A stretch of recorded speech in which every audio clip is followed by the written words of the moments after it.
All right. So while they're pulling this up, I'll tell you a little bit about my background because I don't know what order my slides are in. So that's one thing I know well. I'm a former hardware engineer.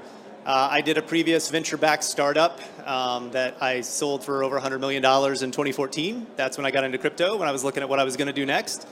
So if you're thinking about investing in ICOs, my last investors did really, really well. So that's something you want to think about. Oh, great. Here we go.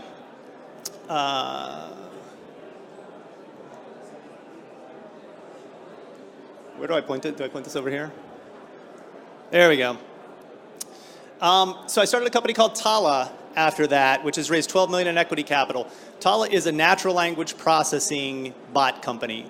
And that's the parent company of Botchain. And the idea actually came from Tala's core business line, which I'll talk a little bit about. I'm an active angel investor. I've made 43 investments, mostly AI, a couple of blockchain companies as well. And then if you're into AI, inside.com/AI, I write one of the world's most popular newsletters on artificial intelligence. So I'm going to give you 3 quick reasons to take a serious look at the Botchain ICO. Number 1 is anytime you go to a website, it has a digital certificate that gives you this little green bar and identifies the fact that it's safe to use. AIs do not have that yet. So when you think about these intelligent adaptive processes, if you're sitting here right now and the crypto show bot pops up on Telegram or Facebook or SMS and says, hey, your credit card didn't clear, you need to enter it now so that we can actually pay for your ticket. How do you know where that came from? Is that really the show's bot or is somebody spoofing it? We know people spoof websites. We know they spoof emails. This is already becoming a big problem with bots. You see people steal money in ICOs from Slack bots and Telegram bots. This is going to start to get around that. Number 2, one of the things that a lot of people forget about blockchain-based businesses is no matter how cool your technology is or how awesome your token economics are, at the end of the day, you have to build a network. That's what it's about. We've invested a lot early on in business development partnerships, and we have signed some of the top bot partners in the world, some of the top enterprise chatbots, some of the top bot platforms.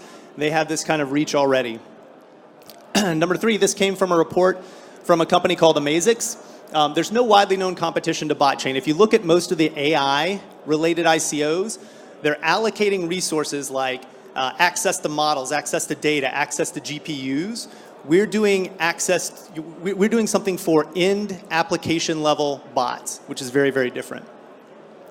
So what is a bot? We define this pretty widely as any intelligent and adaptive process. So not just a chat bot, but robotic process automation, lots of these things that are done in large-scale industries, API and software endpoints that are going to become much more intelligent. Those are all bots. And these bots have problems. There you can see something from a year ago where somebody spoofed a Slack bot and stole some money. If you ever Google this video of former President Barack Obama and the term GAN, G-A-N, it's a fake video that was created by an AI of him giving a speech that he never gave. And so when you think about applying that in a work context, how easy is it going to be for AIs to do the wrong thing, for people to spoof things with AI? And then secondly, there's been a lot of negative press in the last year about reinforcement learning. Reinforcement learning is where AIs continue to learn and adapt over time. And here's 2 examples. You can go and you can watch this YouTube video. This is from a blog post by OpenAI, Elon Musk's organization, where they train this boat to play a video game and try to maximize its points. And the boat did the wrong thing. It basically went off in this cove and realized that it didn't even have to finish the race. It could go in this cove and spin in circles and hit these other boats, and it eventually catches on fire, but it maximizes its points, right? And so that's a problem. And if that happens again with a work process that's supposed to be smart and adaptive but misadapts, you want to be able to track that. And then on the right, probably the worst thing that happened in reinforcement learning in the last year was Microsoft's Taybot, which many of you saw. They put it out on Twitter so it could learn everything from the people it interacted with, and it learned to be like racist and misogynistic and all kinds of other terrible things. And so again, draw a parallel. What if that was your work process? What if you're like, oh, this is the bot that scans in our invoices and decides how to allocate where the money goes, and that becomes problematic, right? So these bots can learn the wrong things. And so we want to get to this, right? This is what happens when you go to a website that you shouldn't visit. We want this when you are interacting with a bot that you shouldn't interact with. So there are no core foundations and core protocols for this yet. What we found at the parent company, Tala, selling our own bots into enterprises, is that they had a lot of concerns about security, about audit, compliance, traceability. If I'm trying to sell you a bot and I say, this is going to replace some of the low-level human work that happens in your organization, and you say, well, here's the problem. That human has oversight, right? It has a manager. It has to take training. It has to have notarization or compliance. This allows these things to happen for bots. So what is Botchain? It's bot identity. It's an immutable ledger of all the bot activity. Everything that it's doing is getting hashed there. And then longer term, it's a communication and sharing protocol. That's a 2019-2020 thing, just to be clear. But think about a bot that learns one thing and develops a skill that can now transfer that to another bot for a fee. So here's some quick examples and some quick use cases. I know they're recording this. You can download this presentation. I want to make sure we stay on time.